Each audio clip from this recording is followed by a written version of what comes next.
नमस्कार दोस्तों, मेरा नाम है रोशनी। आज मैं आपको एक ऐसी कहानी सुनाने जा रही हूँ जिसे सुनकर आपको ये विश्वास हो जाएगा कि हमारे आसपास भूत चुड़ैलों का साया होता है, लेकिन हम उसे मानते नहीं हैं क्योंकि हम नए ज़माने के लोग हैं। जब भी हमारे बड़े बुजुर्ग हमें बोलते हैं कि बेटा बाहर मत जाना, रात हो रही है, इस रास्ते से मत निकलना, रात हो रही है, तो हम उनकी बात हंसी में उड़ा देते हैं, लेकिन ऐसा होता है। एक ऐसी ही कहानी मैं सुनाने जा रही हूँ आपको, सुजीत की। मैं सुजीत का नाम भी सुनती हूँ ना तो मेरी आत्मा, रूह कांपने लगती है।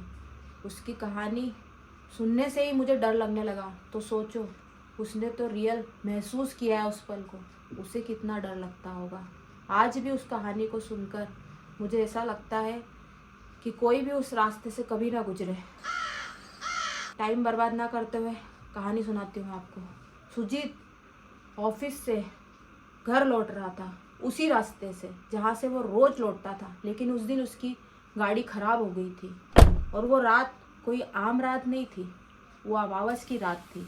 अमावस की रात में जब वो वहाँ से लौट रहा था तो उसकी गाड़ी खराब हो जाती है। वो सोचता है मैं घर कैसे जाऊँगा, और आज तो घर पर गेस्ट आए हुए हैं, मेरा कॉल पे कॉल आ रहा है, क्या करूँ मैं। आसपास देखता है तो उसे एक रेलवे स्टेशन दिखाई देता है। उस रेलवे स्टेशन पर वो जाकर गाड़ी लगा देता है और गाड़ी लगाकर वो घर की ओर जाता है पैदल पैदल। वो सोचता है कि मुझे घर जल्दी पहुंचना है, बस उसके दिमाग में एक ही बात चल रही होती है। लेकिन अचानक से फिर उसे एक आवाज़ आती है, बचाओ बचाओ बचाओ। वो अपने चारों ओर देखता है और उसे एक आवाज़ आती है, बचाओ बचाओ बचाओ बचाओ। उसने देखा कि यहाँ पर तो एक बस खड़ी हुई है, शायद इसी बस में से वो आवाज़ आ रही है। वो बस के अंदर जाता है, एक लड़की दिखती है उसे वहाँ, इतनी सुंदर लड़की कि उसे देखते ही रहता है। जाता है उसके पास और उससे पूछता है, क्या तुम परेशानी में हो? मुझे आवाज़ आई, बचाओ बचाओ बचाओ। वो कहती है, नहीं ऐसा तो कुछ नहीं है, लेकिन मैं बहुत परेशान हूँ। मैं दिल्ली से आई हूँ और मेरे पास पैसे नहीं हैं, जो पैसे लाई थी वो ख़त्म हो गए हैं। मैं इस बस में बैठी हुई हूँ, इस बस का किराया देने तक मेरे पास पैसे नहीं हैं, मैं क्या करूँ? क्या आप मेरी मदद करोगे? वो उसे देखते रहता है और बोलता है, हाँ मैं तुम्हारी मदद करूँगा। तुम एक काम करो, तुम मेरे साथ घर चलो। वो बोलती है, क्या सच में मैं तुम्हारे साथ चलूँ? वो बोलता है, हाँ चलो। बस वो उस लड़की को वहाँ से अपने घर की ओर ले जाता है। उसे अंदाज़ा भी नहीं था कि आखिर वो किसे लेकर जा रहा है, क्योंकि वो एक ऐसा व्यक्ति था जो हर किसी की मदद करता था। उसे नहीं पता कि वो अमावस की रात में किसे अपने साथ लेकर जा रहा है। चला जाता है लेकर उसे अपने घर। रात में दरवाजे पर उसकी बहन खड़ी हुई होती है, बोलती है, भैया इतनी देर हो गई, कब से आपको कॉल कर रही हूँ, आप कॉल क्यों नहीं उठा रहे हो? वो बोलता है, कुछ नहीं बहन, मेरे साथ कोई और भी है, देखो। वो बहन बोलती है, ये कौन है? ये बहुत परेशान थी, मैं इसे अपने घर लेकर आ गया हूँ। ठीक है, कोई बात नहीं, कॉल तो उठा लेना चाहिए ना। फिर भी सुजीत एकदम नॉर्मल रिएक्शन में, हाँ ठीक है। जो सुजीत बहुत बोलता था, हर बात पर अपने रिएक्शन देता था, वो अब नॉर्मली बात करने लगा था। हाँ ठीक है। वो उसे अपने घर में ले जाता है और उसे वहाँ पर बिठाता है, तुम यहाँ बैठो, मैं अभी आता हूँ। वो घर के चारों ओर देखती रहती है। ना जाने किस मकसद से वो इस घर में आई है, उसे इसका अंदाज़ा भी नहीं था। सुजीत फिर भी उसे लेकर आ जाता है। ऐसे ही उसके 2-3 दिन घर में बीत जाते हैं। उसे लगता है कि नॉर्मल लड़की है, एक बहुत अच्छी लड़की है, उसे पसंद करने लगता है। धीरे धीरे तीनों एक साथ घूमने जाते हैं, उसकी बहन भी, वो लड़की भी और सुजीत भी। एक दिन उसे वो इतनी पसंद आ जाती है कि वो उससे शादी कर लेता है। शादी भी हो जाती है उसकी, और वहाँ पर उसकी जो वाइफ है वो प्रेग्नेंट भी हो जाती है। थोड़े दिन बाद उसको बच्चा भी हो जाता है। वो खुश हो जाता है, सोचता है कि मेरी ज़िंदगी में कितनी खुशियाँ आ गई है। उसकी वाइफ को थैंक यू बोलता है। ठीक अमावस की रात, 1 साल बाद अमावस की रात पे उस बच्चे का जन्म होता है। और उस बच्चे के जन्म पर वो अपनी वाइफ को बहुत धन्यवाद बोलता है और बोलता है आज मैं फिर बाहर जा रहा हूँ शहर से, तुम्हें कुछ चाहिए? वो बोलती है नहीं, आप आ जाना।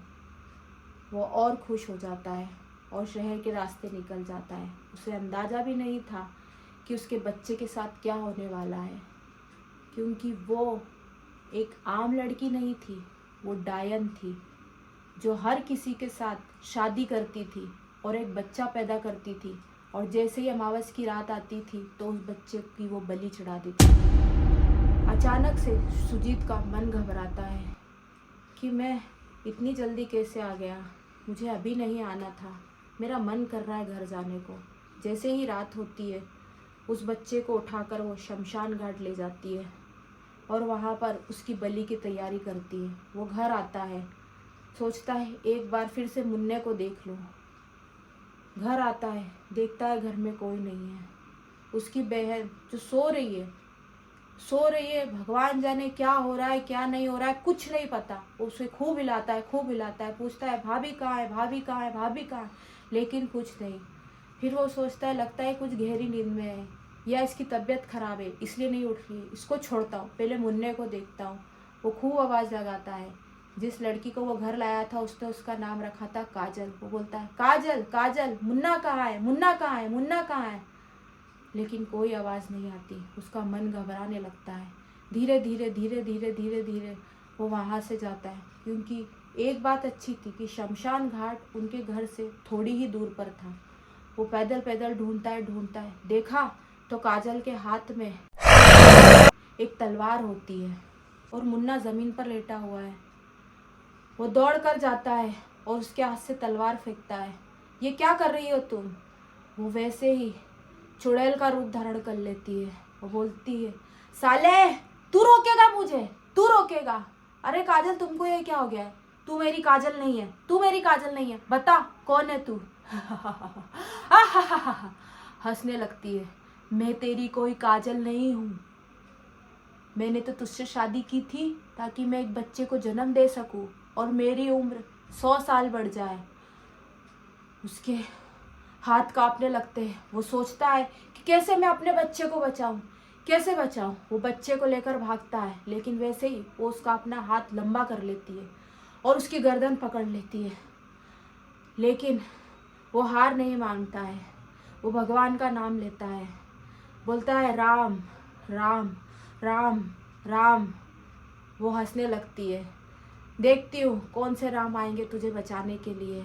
उसी रात अमावस के दिन कोई हनुमान जी का जप करता है और उस रास्ते से निकलता है। वो बोलते रहता है राम राम राम राम। वो कोई साधारण व्यक्ति नहीं, वो स्वयं परमात्मा का भेजा हुआ एक बंदा रहता है। कहते हैं ना, अगर कोई आदमी किसी की मदद करता है तो भगवान भी उसकी मदद करने उसे भेजता है। उसने भी काजल की यही सोचकर मदद की थी कि वो परेशान है, लेकिन आज वो परेशानी में है। और राम का नाम कोई छोटा नाम नहीं है, बहुत बड़ा नाम है। जैसे ही उसकी एक सन्यासी पर नज़र जाती है, वैसे ही वो सन्यासी बाबा अंदर आते हैं और पता नहीं क्या होता है उनके हाथ में, जो फूंक मारते हैं और पीछे से काजल गायब हो जाती है। वो चुड़ैल गायब हो जाती है और वो उस बच्चे को बचाकर वहाँ से निकल पड़ता है। आज भी वो उस कहानी के बारे में सोचता है तो उसकी रूह कांप जाती है। उसका बच्चा तो बच गया, लेकिन आज के बाद वो जीवन में किसी की मदद नहीं कर पाता है। उसका बच्चा उसने कैसे बचाया वो खुद ही जानता है। और अगर उस दिन वो सन्यासी बाबा वहाँ पर नहीं आते तो शायद ही उसका बच्चा बचता। तो इस कहानी से यही सीख मिलती है कि आप किसी की मदद करते हो करो, लेकिन देखो कि कहीं आपके साथ कुछ गलत ना हो जाए। अगर उस दिन वो उस बच्चे की बलि चढ़ा देती तो उसकी उम्र 100 साल और बढ़ जाती और सुजीत जैसे न जाने कितने सारे लोग उसके साथ शादी करते, बच्चा करते और फिर वो एक आत्मा और उम्र बढ़ा लेती।